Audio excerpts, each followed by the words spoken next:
So guys, welcome to the video. My name's Nathan. I just had a couple quick things to share, I guess, during my workout. So I'm doing a push day number 2. As I said in the last video, I'm on like a push-pull leg split twice a week.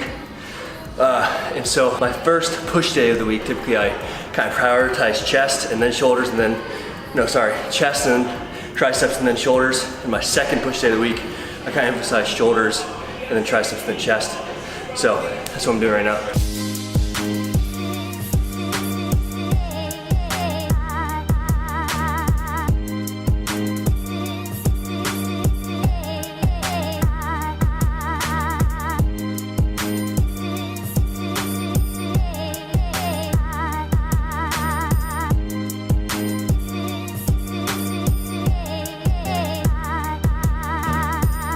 All right, so I've been lifting for, I don't know, like 10 years, something like that. And one video that I wanted to make was just like simple terms that I wish that I knew when I started getting into lifting. I mean, there's a million things that I wish I knew when I started lifting, but here's just a few simple ones that, yeah, I wish I could tell myself like 10 years ago. So first of all, I've talked about in a couple of other videos, but just compound movements. If you focus on improving your bench press, your squat, and your deadlift especially, as well as your standing shoulder press, your bent over row, even pull-ups, that kind of thing, like you're gonna improve so much quicker over just like, getting pumped up in the gym, doing bicep curls, doing machines, doing elliptical, and treadmill. Like I see so many people still wasting their time with those simple accessory movements. And I wish I just knew the term compound movement when I started. I didn't even know what that meant.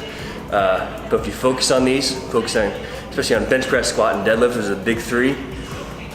Those will help you improve a lot quicker over time, I guess. So I wish I knew that like 10 years ago.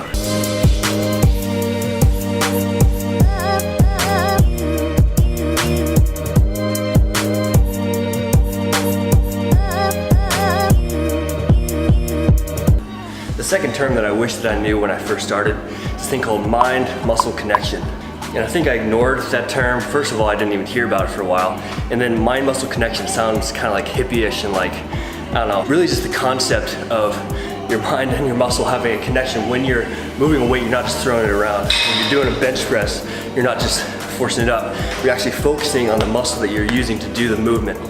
And this actually makes like a world of difference, both in your form and just like, it helps prevent injury. And you're doing everything correctly. You're doing a movement and exercise the way it's supposed to be done. And there's a big difference between when you are thinking about, like, I'm using my deltoid to bring up this weight right now, instead of just like, I'm bringing it up, There's a big difference. And so, mind-muscle connection, it's really just simply thinking about the muscle that you're using to make the movement happen. If you apply this to your training, it'll help you advance a lot faster.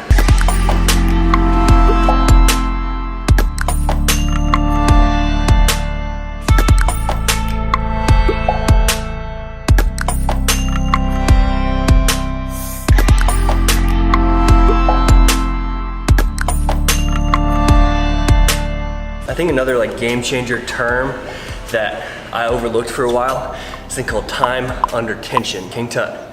It's important, it's king. This kind of concept like kind of just blows you away when your concept of exercise is just lift more weight, more times. Like just do more push-ups, just bench press heavier weight. Like sometimes you don't need to do that. If you are doing like a bicep curl, instead of just curling 3 sets of 10 like you always do a weight that you can even like cheat up and then do like a slow decline. And this time where your muscle is under tension actually makes like a big difference. So it's like your strength is not just about the weight that you're moving or how many times, but it's your endurance of how long can you hold it under that tension. And so even doing like a bench press really slowly, something like that, increasing your time under tension so that your concentric movement, your eccentric movement are changed a little bit, and so that you are performing just like a greater stressful kind of movement. You'll see a big strength difference if you start applying this really well.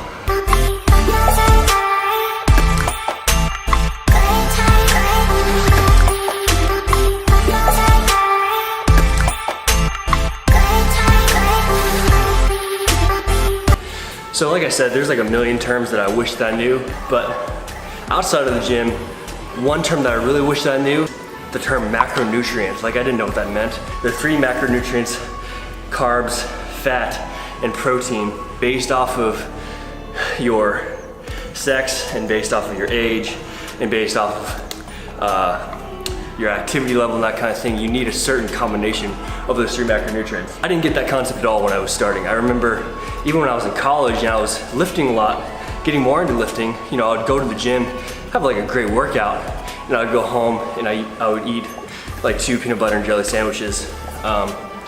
And you know, it's like I was getting kind of stronger, but I was getting like puffier at the same time, you know? You tailor your macronutrients based off of your goals. It's not just eating food. It's not just like this food's bad for you and this food's good for you. The whole idea of flexible dieting, of eating nutrient-dense food like vegetables and chicken and that kind of thing, but also within your macronutrients you can still fit in hamburgers and ice cream, that kind of thing. And I guess part 2 to this was micronutrients, because like I said, you can get your macronutrients from a combination of vegetables and chicken and ice cream, and you can be really flexible with your diet if you understand macronutrients. But micronutrients really is broken down to simply just being vitamins and nutrients, things that are found in fruits and vegetables especially. That also is a big game changer, because it's not just you're eating food, but also you're getting things that are helping your body. So if you have a diet that's like rich in vegetables, rich in fruit, even some supplements like fish oil and stuff like that helps a lot.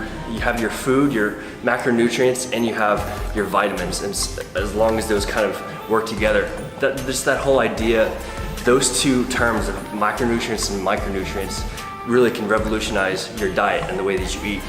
So if you just learn these terms, these basic terms, whether if you're a veteran or you're starting out, like, you never really grow out of these things. So if you haven't heard of these terms I talked about, try them out. Hope that helps. If you could please subscribe to my channel and like this video. I put so much work into it. I filmed it during my workout. So thanks. I love you. Bye.